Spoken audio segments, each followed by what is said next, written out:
हूँ बाला साहेब खड़के और आज हम देखने वाले हैं कक्षा 8वीं का दूसरा पाठ वारिस कौन। इसे लिखा है विभा रानी जी ने। विभा रानी का जन्म 1959 मधुबनी बिहार में हुआ था। यह एक बहुआयामी प्रतिभा की लेखिका है।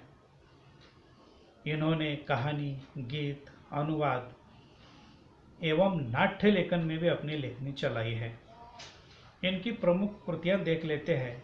चल खुश रहो घर अपने, मिथिला की लोक कथाएं, गोनू झा के किस्से, अगले जन्म मोहे बिटिया न कीजो।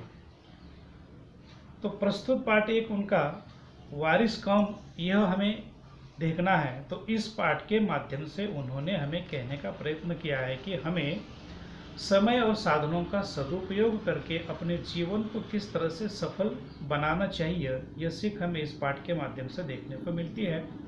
प्रस्तुत पाठ में भी लेखक की 4 लड़कियां हैं और चारों में से किसको अपना राजपाट सौंपा जाए यह वह सोचता है और अंत में जो तरकीब अपनाता है वही इस पाठ के अंतर्गत हम देखने वाले हैं। तो चलो देख लेते हैं यह पाठ वारिस कौन। एक राजा था, उसके 4 बेटियां थीं। राजा ने सोचा कि इन चारों में से जो सबसे बुद्धिमती होगी उसे ही अपना राजपाट सौंपेगा। इसका फैसला कैसे हो वह सोचने लगा। अंत में उसे एक उपाय सूझ गया। उसने एक दिन चारों बेटियों को अपने पास बुलाया, सभी को गेहूं के 100 दाने दिए और कहा, इसे तुम अपने पास रखो। 5 साल बाद मैं जब इन्हें मांगूंगा तब तुम सब मुझे वापस कर देना। गेहूं के दाने लेकर चारों बहनें अपने अपने कमरे में लौट आई। बड़ी बहन ने उन दानों को खिड़की के बाहर फेंक दिया।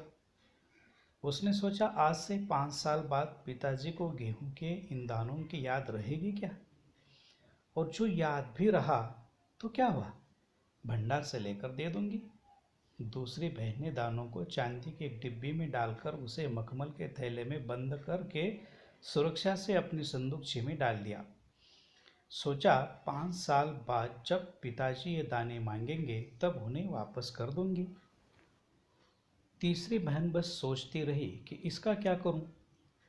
चौथी और छोटी बहन तनिक बच्ची थी। शरारतें करना उसे बहुत पसंद था। उसे गेहूं के भुने दाने भी बहुत पसंद थे। उसने दानों को भुनवाकर खा डाला और खेल में मग्न हो गई। तीसरी राजकुमारी को इस बात का यकीन था कि पिताजी ने उन्हें यूं ही ये दाने नहीं दिए होंगे। जरूर इसके पीछे कोई मकसद होगा। पहले तो उसने भी अपनी दूसरी बहनों की तरह ही उन्हें सहज कर रख देने की सोची, लेकिन वह ऐसा न कर सकी। 2-3 दिनों तक वह सोचती रही। फिर उसने अपने कमरे की खिड़की के पीछे वाली जमीन में वे दाने बो दिए। समय पर अंकुर फूटे, पौधे तैयार हुए, दाने निकले। राजकुमारी ने तैयार फसल में से दाने निकाले और फिर से बो दिए। इस तरह 5 वर्षों में उसके पास ढेर सारा गेहूं तैयार हो गया। 5 साल बाद राजा ने फिर चारों बहनों को बुलाया और कहा, आज से 5 साल पहले मैंने तुम चारों को गेहूं के 100 दाने दिए थे और कहा था कि 5 साल बाद मुझे वापस करना। कहाँ है वे दाने? बड़ी राजकुमारी भंडार घर जाकर गेहूं के दाने ले आई और राजा को दे दी। राजा ने पूछा, क्या ये वही दाने हैं जो मैंने तुम्हें दिए थे? पहले तो राजकुमारी ने हाँ कह दिया, मगर राजा ने फिर कड़क कर पूछा। तब उसने सच्ची बात बता दी। राजा ने दूसरी राजकुमारी से पूछा, तुम्हारे दाने कहाँ हैं? दूसरी राजकुमारी अपनी संदूकछी में से मखमल के खोल वाली डिब्बी उठा लाई, जिसमें उसने गेहूं के दाने सहेज कर रखे थे। राजा ने उसे खोलकर देखा, दाने सड़ गए थे। तीसरी राजकुमारी से पूछा, तुमने क्या किया उन दानों का? तीसरे ने कहा, मैं इसका उत्तर आपको अभी नहीं दूंगी, क्योंकि जवाब पाने के लिए आपको यहाँ से दूर जाना पड़ेगा और मैं वहाँ आपको कल ले चलूंगी। राजा ने अब चौथी और सबसे छोटी राजकुमारी से पूछा। उसने उसी बेपरवाही से जवाब दिया। उन दानों की कोई कीमत है पिताजी?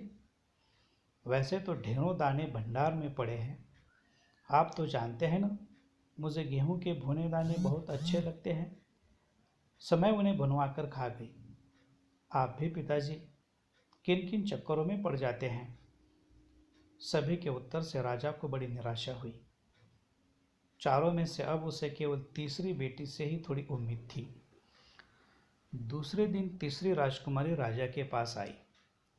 उसने कहा, चलिए पिताजी, आपको मैं दिखाऊं कि गेहूं के वे दाने कहाँ हैं। राजा रथ पर सवार हो गया। रथ महल नगर पार करके खेत की तरफ बढ़ चला। राजा ने पूछा, आखिर कहाँ रख छोड़े हैं तुमने वे 100 दाने? इन 100 दानों के लिए तुम मुझे कहाँ कहाँ के चक्कर लगवाओगी? तब तक रथ एक बड़े से हरे भरे खेत के सामने आकर रुक गया। राजा ने देखा, सामने बहुत बड़े खेत में गेहूं की फसल थी। उसकी बालियां हवा में झूम रही थी, जैसे राजा को कोई खुशी भरा गीत सुना रही हो। राजा ने हैरानी से राजकुमारी की ओर देखा। राजकुमारी ने कहा, पिताजी, ये हैं वे 100 दाने जो आज लाखों लाख दानों के रूप में आपके सामने हैं। मैंने उन 100 दानों को बोकर इतनी अधिक फसल तैयार की है। राजा ने उसे गले लगा लिया और कहा, अब मैं निश्चिंत हो गया। तुम ही मेरे राज्य की सच्ची उत्तराधिकारी हो।